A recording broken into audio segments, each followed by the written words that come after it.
Right, so that's it. Convention over. Convention over. Here we are. CCC special. Here we are. It feels weird sitting in here, isn't it, with an empty room with all the chairs. Yeah, because it's been full all weekend. It has. It's been chock-a-block all weekend. What a really, really good weekend. You know what I've noticed now everyone's gone is the mismatch of chairs. All the different types of chairs. Look at them. We need to take a photo of that afterwards and just drop it in. So you should be looking at a picture of chairs about now. But yeah, we've just basically ransacked the hotel for all their chairs. Aye. And tables. Really successful weekend. Good for me as a dealer, to be honest. We did pretty well. Good. It's been good. Speaking to the other dealers, they've had fun. They've all enjoyed it. Yeah. Every punter I've spoken to who's come through said it was really good. Yeah. It's been, so you didn't really get to see much of the lectures, did you? So there was a couple of lectures I really wanted to come and see, right? Mark Bennett kept hanging around the dealers saying, are you coming to see me lecture? See me lecture? And now I know why. There's a reason for why. So I was like, yep, definitely coming in. And I literally went to come in and a guy came on the stand and we talked about the duck for ages, you know. Are you going to tell the story of why? I will. So I told Mark a story about a year ago when that Smarty trick first came out. And the story, I'll cut it short. Get Smarty, which is one of Mark's signature effects. If you haven't seen it, check it out. It's fab. Yeah, the effect is you borrow somebody's finger ring, or small object, you vanish it, and it appears inside a sealed pack of Smarties. Yeah, totally sealed. You can give them a second. They can unseal it, tip the Smarties out, and the rings inside. But the nice thing about it is when you open the tube of Smarties, right? When they open it, they see Smarties. Yeah. And they have to empty the tube of Smarties and the ring appears about halfway down the tube of Smarties. And 9 times out of 10, the ring doesn't even come out. It's like sealed in there. Right. So it's not only how did it go in there, never mind come out. Can't get it out. Can't have to tear the top of it. If it's like a bigger... Exactly, yeah. So go on, tell the story. So anyway, that's the effect. I had... Basically, this actual wedding ring was missing for about 6 months. I bet you were popular with somebody. Yeah, I told Anna, my wife, I said, look, it's gone 6 months. I've looked everywhere, searched everywhere, couldn't find it anywhere. Just had to accept that I'm going to have to get another one at some point. So 6 months on, forgotten about now. One day I thought, you know what, I was doing a gig somewhere and I thought, I'm going to do that Smarty trick. I haven't done it for ages. So I grabbed one off the shelf, put it in my closer case, went to the gig, did the gig. It was a little family. It was a man, a woman and a daughter. I borrowed the woman's ring, vanished it, brought out the Smarties because there was a kid there. I thought, perfect. Tipped them out. And to my surprise, 2 rings fell into the woman's hand. Like the Smarties went in there. Sorry, not the Smarties. Smarties fell in her hand, but also like 2 rings. And I'm like, two rings. I thought, I haven't done it on anybody else. So, and then she picked up her ring. So you didn't recognise it? No, not at all. No, not at all. I couldn't compute. So I was more shocked than she was. Right. She picks up her ring and she goes, that's amazing. But whose is that ring? And I'm like looking, going, how's the 2 rings? And I looked at it in her hand. I looked at my hand and I went, that's my ring. that's my wedding ring. And she was like blown away. But I was more blown away because I was like... Maybe you should do it as an extra thing. Exactly. And I was like, how the hell's my ring? And then obviously I thought about, I demmed it, hadn't I, in the shop. I've gone to dem it, load it in the Smarties tube. And then not got to and forgot about it. Right. And it was in there 6 months. So when Mark did his lecture earlier today, he did get Smarty in the routine. And then when he poured it out, 2 rings fell out. And he was like, oh... here's a second ring in here to Graham, who wasn't there. I wasn't even here. So nobody in the room had a clue what he was talking about. So he had to tell the story as well. But yeah, brilliant. But you're right, though. I remember when I did it, the woman's reaction was stronger to me being like amazed that my ring wasn't there. Yeah. She thought that was part of the effect, that my ring had somehow vanished and appeared in there with hers. Yeah. And it was actually quite strong. Yeah. So there's something there, actually. You could put a duplicate ring on. Well, I've thought about this. From then on, I'm currently developing a routine where my ring keeps disappearing and appearing in different places. Oh, okay. A bit like a Charlie Cape. If you've seen Charlie Cape, he does this great thing with a bow tie, where every time he has a bow tie and talks about it, and then later on he opens a box and his bow tie's there and it's gone and you're like, God, I missed it. Right. He puts it back on, then he carries on some other tricks, and later on he opens the box and there's a bow tie and you look back and it's gone again. You're like, oh, that's fantastic. So you could do something similar with the ring, using various different ring flights and things. Every now and then your ring turns up in a prop and you look at your hand, it's gone again. Fantastic, anyway, that's a story, that's another chat. So Mark, so the lineup, I mean, we don't want to talk about this too much because you obviously, if you weren't here, you don't know what we're talking about. But we'll talk about a little bit about the lecturers, because obviously there's people out there who might want to book lecturers, and I'll just give you a flavour of what it's been like. Yeah. So we had Lord Harry, who opened up the convention, and his stuff is just so unique. It's really powerful stuff, and he does magic with unicorns. for example. See, now I've seen pretty much most of the people who've lectured here, I have seen them lecture before in different places. Okay. Harry is one of them. What I would say about his stuff is he is it's very commercial as well. Yeah. And did he do? Sorry, I'll cut you off there. But did he also do? Did he do his like Reformation, the 4 card thing? So that came out this weekend. Oh right, okay. And I think he sold out. So it's basically a tournament. It's called Quadro. Quadrant or something. Quadrant. Sorry, Harry, but it's basically a torn and restored card, but it's a piece by piece restoration. But you actually put it on, and it restores in front of you. But then he does it with a parking ticket and stuff. But that's the thing with his method. You can do it with your business cards. You can do. It doesn't have to be playing cards, right? So you can do it with your own business cards and stuff like that. So it's great. So he did all that. So we had and he finishes with it mismatched, doesn't he? Where it's like all the wrong way around. It's really good. Yeah. Tell me just quickly about the unicorn. It's the unicorn. It's like well, it's just a really wacky piece of theatre, and it's basically a unicorn that he puts on his fingers, and it finds a selected card. Right, okay, so it's just like completely wild. Then we had Eddie McCall doing a lecture on the magic of Roy Walton. Yeah. So he got some slides that he showed, and he said that a lot of people hadn't seen this footage before, and there was footage of Roy Walton at 85 years of age doing things with a pack of cards that we'll never do. Let's put it that way. Yeah. So Eddie was talking about magic of Roy Walton, and he taught 3 Walton effects that were sort of buried away in his books, and then one of his own effects that was based on a Walton idea. So that was great. Everybody was on the edge of the seat listening to Eddie, because he's a student of Andrew Galloway and Roy Walton, and great friends with Gordon Bruce. So some really. He's a nice talker as well. He's just got a nice way about him. Yeah, so he has, if you can get him to lecture or talk at your society or convention, I would heartily recommend it. Yeah. And then we finished off the day yesterday with Christian Grace, who just fooled everybody in the room. That's what he's almost like a magician's magician, isn't he? Well, the stuff with him, it was all card magic, which I love anyway. So it was all card magic, and it caught you. And then when you saw the methods, there was nothing that was like really super difficult. It was all sort of, really, it was just subtlety and script and everything else. And there was a couple of times you used a gaff card and stuff, but in a really elegant way. So it was just some wonderful magic. And Christian's it's just a really nice guy, firstly. But when he gets on stage and starts performing, he's a really super good performer as well. He's he's got loads of charisma. He's funny. He's engaging, and it was just a great way to finish the first day out. Yeah. And then today we had John Hotauka, who again I've seen his lecture. This is the 3rd time I've seen it. John's been around the magic scene since the 1980s.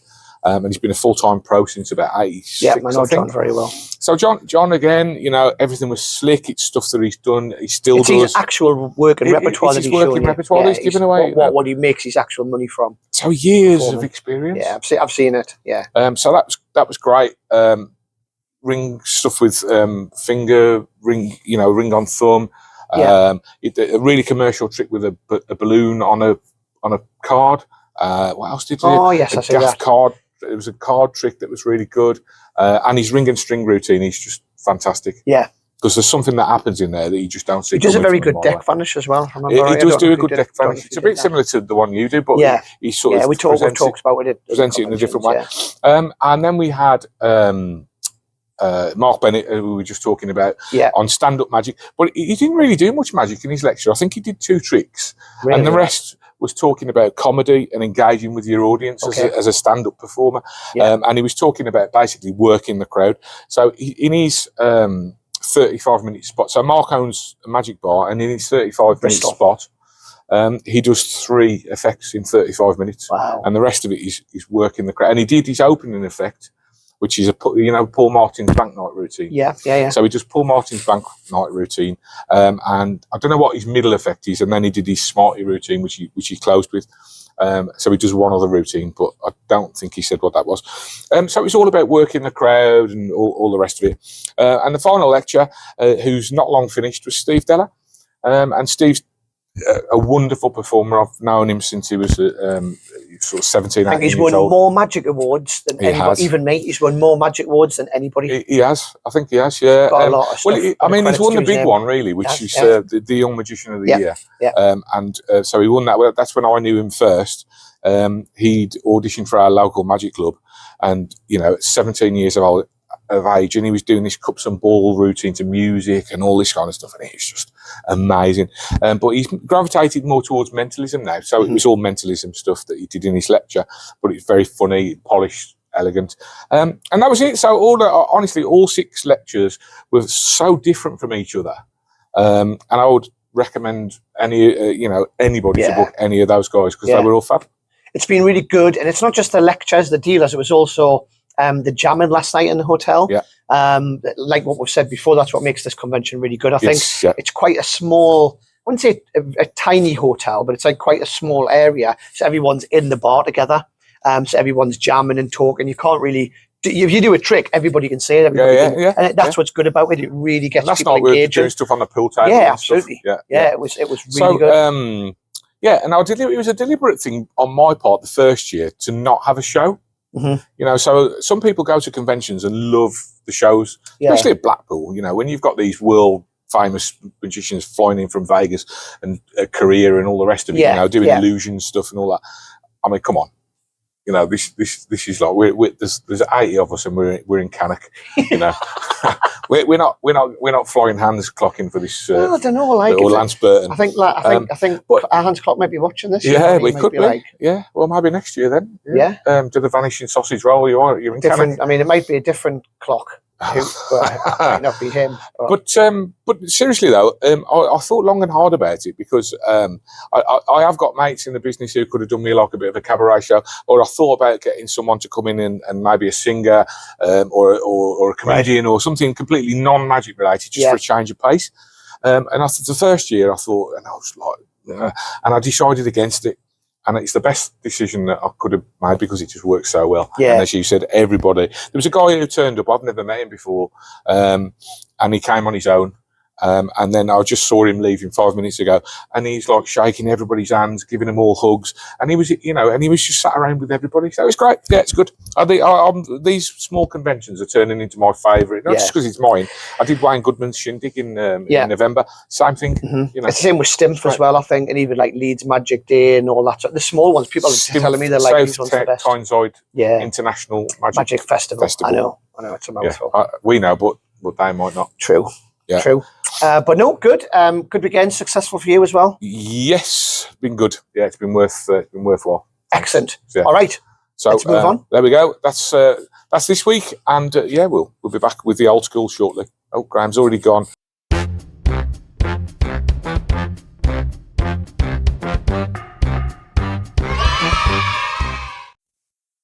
Hey, so it's Graham here, and we just finished Chris Congreve Convention, or the CCC Convention, and we have one of the dealers here, and this is his first time sort of selling this trick. I've watched this trick and thought it was fantastic, and this is a release which I'd love Magic Box to get a hold of at some point. Anyway, so tell us a bit about yourself. What's your name? Where are you from?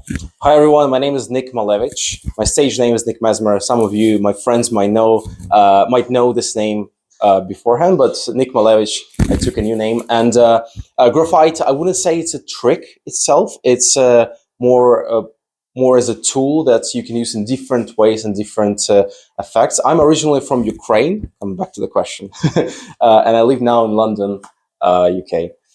And graphite is, my first release. So we're going to have a look at the trick in a minute. We're going to see you do it on somebody. Before we sort of go into that, what sort of stuff do you generally do? Do you do mainly mentalism or close-up or cards? What sort of stuff do you generally do? Mainly I do mentalism. This is billet work.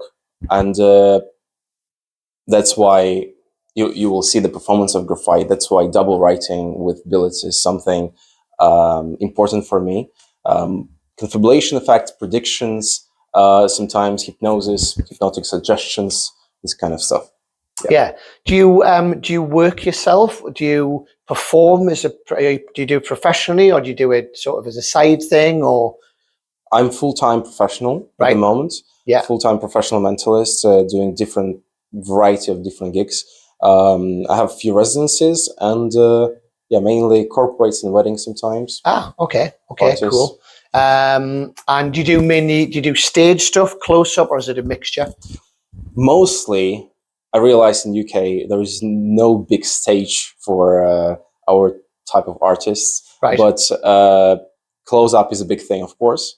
Main part of my work, and sometimes a parlor show or a stage thing. Yeah, sometimes. Okay. Corporate season. Got you. Okay. Very cool. So with that, let's see a performance of this trick. It's called Graphite. He showed me earlier on. This is the product here. Great product, and this is the best version of this effect I can honestly say that I've seen. And I've seen a couple of other versions of this, but nowhere near as good as this. So let's cut to the effect, and we'll see you do it. Liam, thank you for helping me. No problem. We're having a look at the performance of Graphite, and I want you to imagine a globe in front of you. Yeah. Okay? And you spin it. You can go anywhere in the world. Just a random ticket, anywhere. Yeah. Right? Hot or cold country, it's up to you. Where would you like to go? Or a city, it's up to you again. Dubai. I couldn't know this. I want you to read my mind right now. I know that you want to go to Dubai, but I want you to go and read my mind where I want to go. Okay? But it's not fair because whatever you say, I can just pretend to the camera, yes, that's true, right? Yeah. You're good with magic, you can do that, I guess. Yeah. So I'm gonna write it down on top of this. Okay. It says something, okay, on top of the paper, but I'll write on top of this. Oh, and I'll write down, it's a city based in Europe. Okay. Long name city based in Europe. Do you have a few ideas what it can be? Yeah. Don't tell me what it is, just yeah? I think I've got one in my head, but It's not Amsterdam if you're thinking about No. Okay. Hold your hand like this. I'm gonna place it here. I'm gonna show everyone what it is. You see? Yeah. Place it here. What do you think the first letter of the city I want to go to is? E. E. It's not E. Something else. You see, mind reading is not easy. L. L. No. You thought about Luxembourg. Yeah. Yeah. Okay. You see, I'm here. Yeah. I want you to be here. Maybe a few more tries. Maybe one. It's a hot city. People love to have fun there. You can see a sea there. People are dancing, fresh fruits. In the Spain. I'm running on 8 hours sleep over the past 2 days. Yeah. After all conventions, we feel like that. This is Barcelona, right? Okay. This is how we feel when we ask people at conventions or anywhere when we perform to think about a playing card. They say Ace of Kings. And what does this mean? So this is Barcelona, you see? This is my city. Why I love magic, it connects me with people. And this paper was in my wallet all the time and in your hand.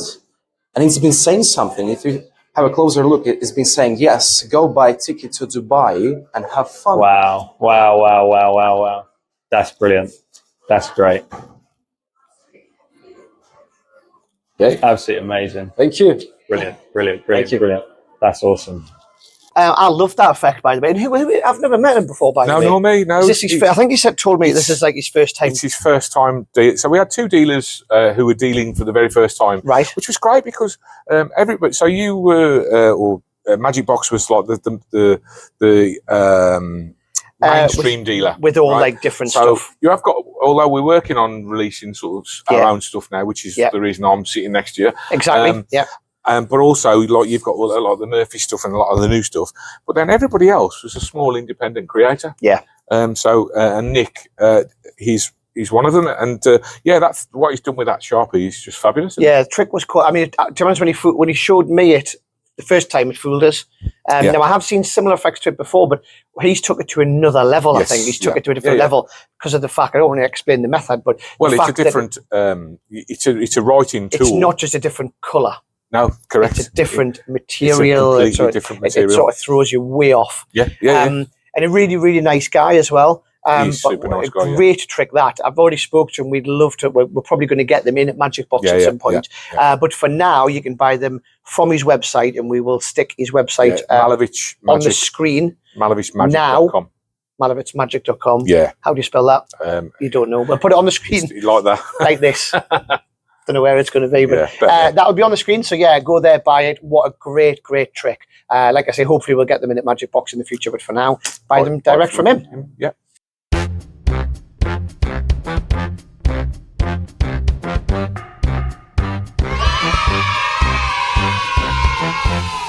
It's old school time. Old school. So I forgot this week. this is something that I used to perform all the time. Okay, so normally these would be in the pocket, out of the way, and all the rest of it. And you bring the pack of cards out, and you say, right, Graham, I'm going to get you to think of a card or name a card. Think of a card, and I'm going to name it. Right. Okay. So you're thinking of a card? Got one. Yeah. Okay, so I'm going to name your card now. Would you be impressed? Yes. Okay, the name of your card is Phil. No, sorry. No, Phil. Let me explain what I mean, right? So on the back of all these cards, there's a name been printed. So like we've got Amy, Ruth, Vic, Rick, Greg, Jim. You get the idea. Jane, Trev, Lisa, the Dares. So basically, every single card in the pack has got a different name on it, right? So there's Jill, there's Mona, and Paul, and so on and so forth, right? So what card are you thinking of? The 7 of Spades. 7 of Spades. Now we haven't set this up because if we had, I'd have put it nearer to the front of the deck, and I would have had to have done less of what I'm doing now. Should have thought about that, we should have really, but it can genuinely be any card that I think of. And do you remember I said you got a name? Yeah. And I said I cut your card's called Phil. And there you go. Your card is indeed Phil. And these are literally all different. Amy, Ruth, Vic. It's good. Isn't it? Yeah, it's great. Yeah. What a great old school trick. So I did this. I did this for a while. Now it came out. Gosh, maybe 20 odd years ago. So it's based on. It's based on an old effect. Fred the Red, I think it was the original effect. Right, yeah. I didn't. Roy Johnson effect. I didn't really know it was based on something else. I'll be honest, but I do know what you're talking about. You mentioned it. So this plot's been around for a while. I know. I'm sure Roy Johnson had a version of it. So I'm not sure whether the effect originates with Roy or not. I'm not too sure. But this was put out to market years ago by Trevor Duffy in South Africa. And so you can get blank fill decks. I think they do all sorts. They do a fill 2. They do a blank fill. They do fill 2 plus. They do fill plus. So this is the basic fill. The OG. If you like the effect, it's completely self-working. There's no skill, whatever. So you can do that, or the blank fill. So let's say that if you wanted to do corporate, I use it corporate. Corporate. So you put the name of the company that you're working for, and then you show all their competitors. They name the card, and you turn it over, and it's got it on there. Yeah. Literally the sky's the limit with that. You know, you can do it with absolutely anything. And I think Phil 2, was that not where you predicted both? I think that's right. They touch a card and you predict the card that they touch as well. And then you do it the other way around. You say, look, I'll think of a card and you tell us the name.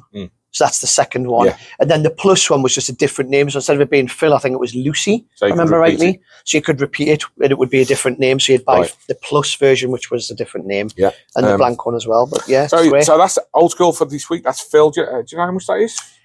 I think it's about 17, 18 pounds, something like that. Obviously, you can buy it from the Magic Box site as well as other sites. I think most people stock this, or you can buy it direct from Trevor Duffy directly as well. But what's his site? trevorduffy.co.za. Yeah, ZA. Yeah. There you go. But yeah, there you go. I think that's really good. Would you use it? Yeah. I used the blank one. I've used it. At corporate when I've done the NEC before. I've used the blank version with their name on the back. But yeah, very good trick, very old school. Love it. Yeah, awesome.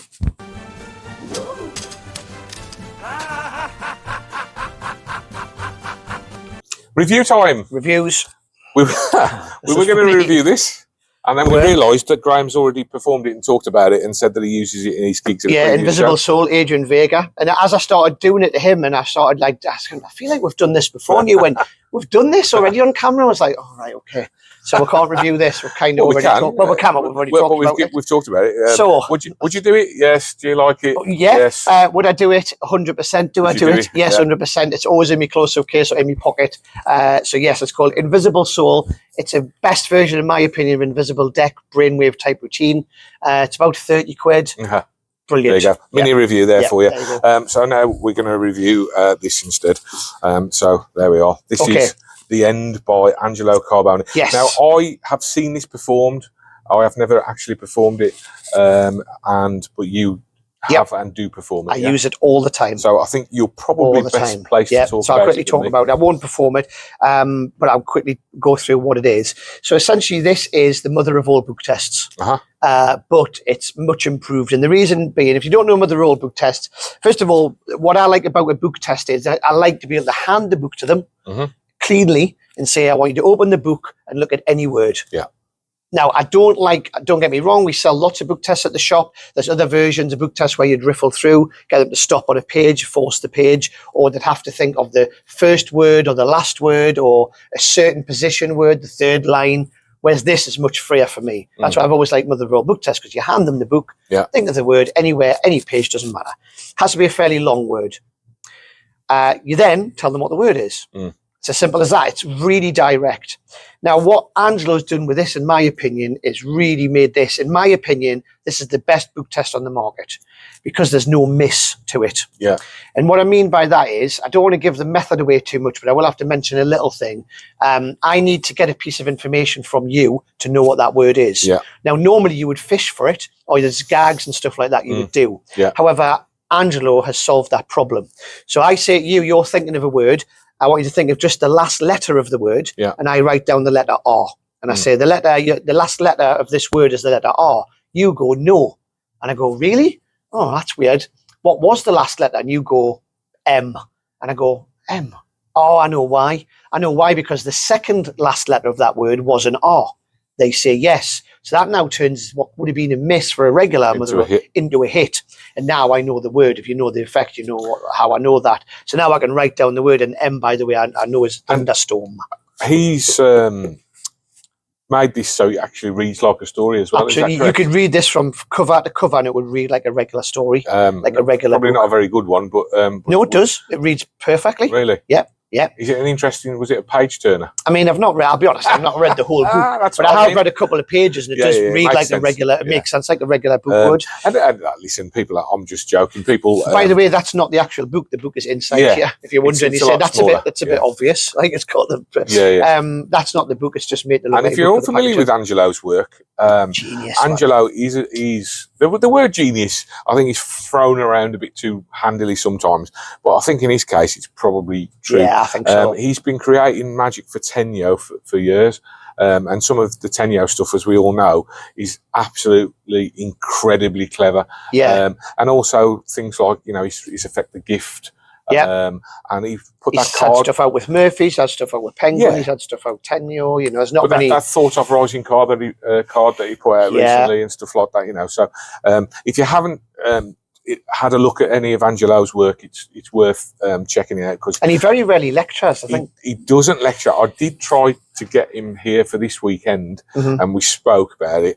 And he said it was something like 20 years since he's last lectured. Yeah. And I think he was just a little bit too, So he's a fantastic creator, though. He is, and he's a really nice guy too. Really nice guy and very creative. But I love this book test. I think it's honestly, in my opinion, best book test on the market. But yeah, there we go. Just a quick question then. Would I use it? Yes. Yeah. Do I recommend it? Yes, 100%. And I use it. So for me, it's top marks for this. Yeah, brilliant stuff. Same for you. So there we go. We'll move on to the next review. Review number 2. Numero dos. So we're not going to perform this. This is Ice Straw. So have a look at the trailer, I think. We'll show you the trailer. I really like this. Yeah. Have a look at the trailer and we'll be back. Visually, drink any liquid with your eyeball. Take a straw, stick it in a drink, and visually suck any liquid through your eye. 1, 2, 3. Holy! What the? Yeah! Turn! Oh! How the? Imagine this. You grab a friend's drink, say nothing, stick in a straw, and drink it with your eyeball. Do they scream, laugh, cry? Yes, all of the above. Will they want their drink back? No, they will not. Free drinks galore. Whether you're out with friends, performing on stage, or just trying to score a free cocktail, this effect kills. And best of all, it's stupidly easy. The clever method does all the heavy lifting. Water, soda, cocktails, apple juice, even something weird like pickle brine if you're into that. Get it. Learn it. Own every eyeball in the room. I'm Ryan Stock, and this is iStrong.